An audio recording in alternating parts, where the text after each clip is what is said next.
Het beleid van de Faunabeheereenheid Friesland, de FBE, is dat reeën alleen nog afsketten worden meien op de zogeheten hotspots. Plakken dat jeder reeën deerrieden binnen.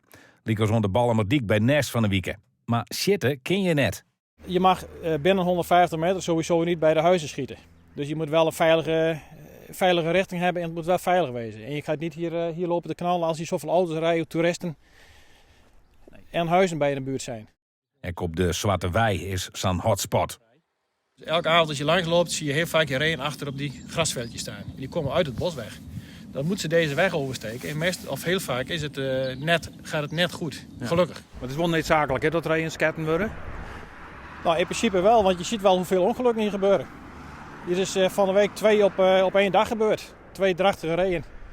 En de kalfjes die lagen op straat naar de aanrijding. Nou, dat is gewoon te gek voor woorden natuurlijk.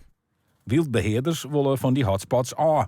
Dus wij moeten ze uiteindelijk een beetje bij de hotspots weg zien te schieten. Of niet bij die hotspots, maar ietsje verder afstand, dat ze niet naar die hotspots toe gaan.